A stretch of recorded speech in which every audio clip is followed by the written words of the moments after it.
Bismillahirrahmanirrahim. Assalamualaikum warahmatullahi wabarakatuh. Perkenalkan, nama saya Yus Ayuni, Prodi 21 MPI 3, semester 4. Pada kesempatan kali ini saya akan menjelaskan mengenai konsep dasar manajemen keuangan lembaga pendidikan. Langsung saja, yang pertama yaitu pengertian manajemen keuangan lembaga pendidikan. Manajemen keuangan lembaga pendidikan sering juga disebut dengan pembiayaan pendidikan, di mana hal ini adalah sejumlah kegiatan yang berhubungan dengan pengadaan keuangan, pemanfaatan keuangan, hingga pertanggungjawaban keuangan dengan harapan tercapainya tujuan pendidikan secara efektif dan efisien. Baiklah, selanjutnya yaitu tujuan dan fungsi manajemen keuangan lembaga pendidikan. Adapun tujuan dari manajemen keuangan lembaga pendidikan, yang pertama yaitu untuk memperoleh dan mencari peluang sumber-sumber pendanaan bagi kegiatan sekolah agar bisa menggunakan dana secara efektif dan efisien dan tidak melanggar aturan, serta dapat membuat laporan keuangan yang transparan dan akuntabel. Adapun fungsi manajemen keuangan lembaga pendidikan yaitu yang pertama, menyusun anggaran, menyiapkan rencana anggaran keuangan sekolah untuk jangka waktu tertentu.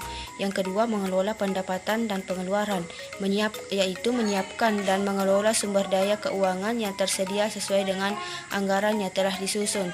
Yang ketiga, menyusun laporan keuangan, di mana hal ini menyiapkan laporan keuangan sekolah yang terperinci dan tepat waktu untuk menginformasikan kondisi keuangan sekolah terhadap pihak yang berkepentingan.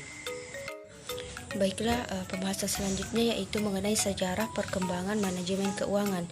Adapun sejarahnya, yang pertama, pada awal abad 19 sekitar tahun 1900, istilah manajemen keuangan mulai muncul di Amerika Serikat, yang mana industrinya telah berkembang pesat, mengakibatkan persoalan baru yaitu bagaimana dan dari mana memperoleh kebutuhan dan untuk membiayai operasi perusahaan, sehingga muncullah manajemen keuangan.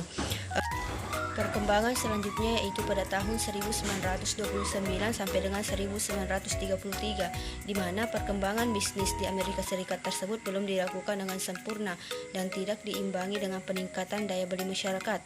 Adapun regulasi yang mengatur aktivitas perusahaan terlambat diterapkan sehingga terjadi kelesuan perekonomian atau resesi, sehingga pemerintah mengalami kesulitan yang serius yang mengakibatkan kegagalan bisnis sebagai sektor.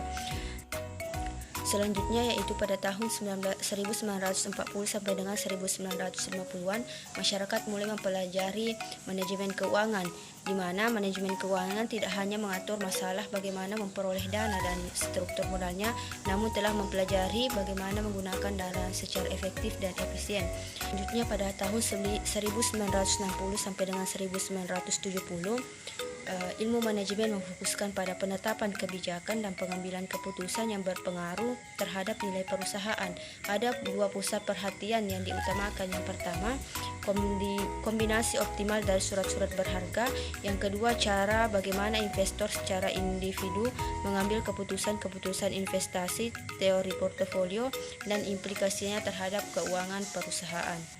Adapun perkembangan manajemen keuangan yaitu pada tahun 1970 sampai dengan abad 21 berkembang dengan pesat, terus berkembang dengan munculnya inovasi baru dalam pembiayaan seperti leasing dan pertumbuhan perusahaan secara eksternal melalui konglomerasi, merger, dan akuisisi.